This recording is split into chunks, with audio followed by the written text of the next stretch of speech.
morning, good morning, good morning. Good morning guys, si guys, Lulito Trucker. Short vlog, short video. Dito sa magandang tanawin, dito sa Germany ito. So nasa road 38 kami, papunta kami ng Bremen. Kung saan kukuha kami ng trailer na idudugtong dito sa aming tractor rig na dala. So kung napanood nyo sa reels, ayun yun, ulo lang kami, no? Tractor rig lang ang dala. Siyempre si Rafael ang nagdadrive niya. Kahit mga ano lang, sabi ko mga 200 kasi malapit na kami. Hatiin lang namin yung natitirang oras kasi bukas pa yung schedule ng pagkuha ng ano, trailer, no? So ayun, Lulito World Trucker, samahan nyo lagi kami sa biyahe. At sa mga truckers na bumabiyahe around the globe, ingat palagi, no?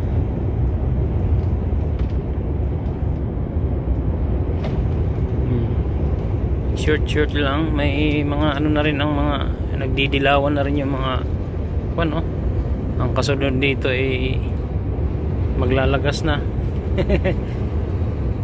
Ano pa yung blue, ano pa, no? Blue sumpa, no? Tapos maglalagas yun.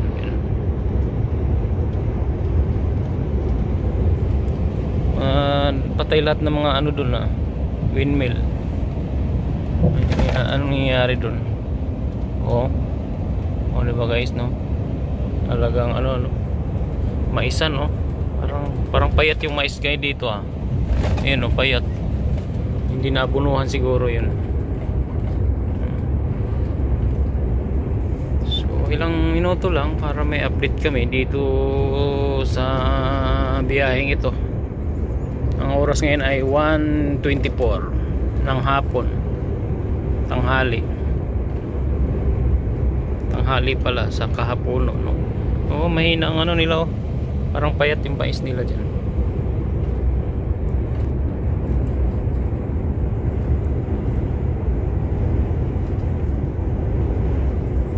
Takbong ano lang kami kasi wala naman, hindi naman nagmamadali, malawag pang oras. Kasama namin si Gimaw. Asa na kaya yun? Shoutout Gimaw. Gimaw na diha.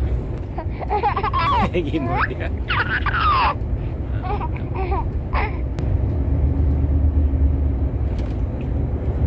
Kita nyo mga traktor, mga truck, mga truck talaga.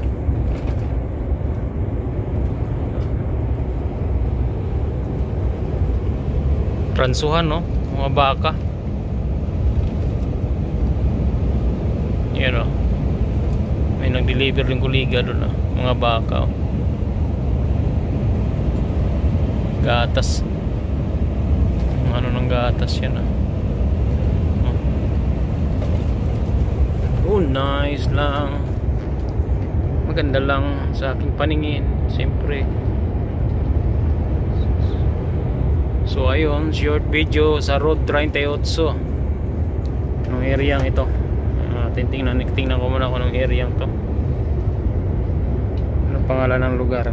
Basta Germany ito,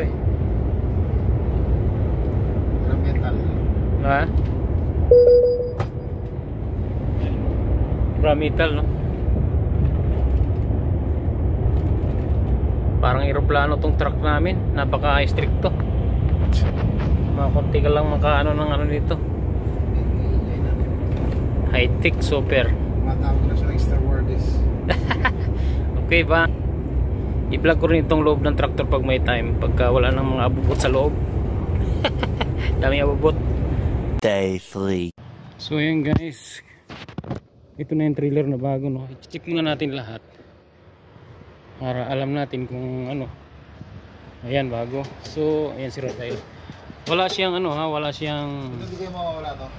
Walang gulong, walang extra gulong, no?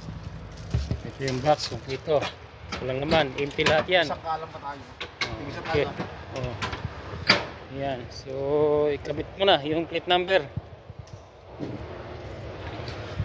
1, 2, 3, tama-tama.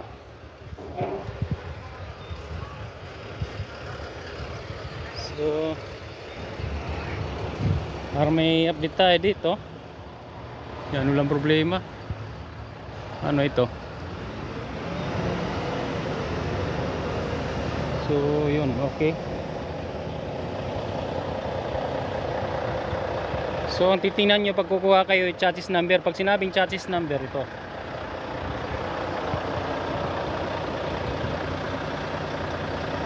yung problema.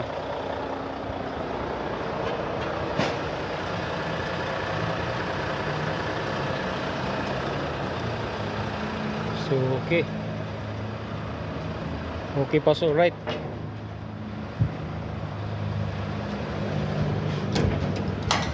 Tingnan natin baka may laman.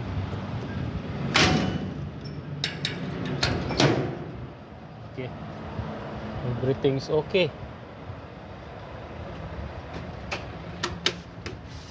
Tali mo?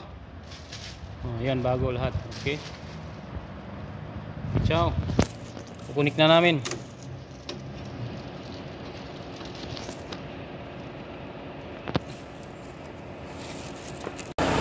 Oh. Yan si Rabi. Yan. Tino pa. Ayos. medium. Hindi, sa gitna yan. Sa gitna. Sa gitna.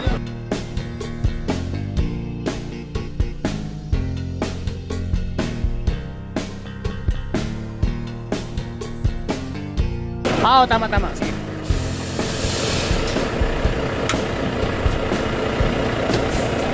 Okay. Ha? Okay, okay na yan. Ayan, umahangin na.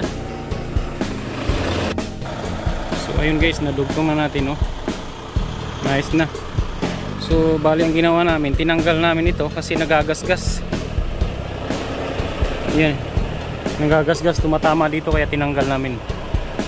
Okay, alright, yun lang ang update kaganapan sa pagkulik ng trailer. Okay, chassis number laging i-check kung tama, baka ibang nabunot nyo, diba? Kasi maraming kumukuha dito ng mga truck, yung dapat alam nyo yun. Pagdating nyo dito, pag sinabi anong number, B10, B1 o ano, check nyo yun para hindi kayo makabunot ng iba. Okay, alright.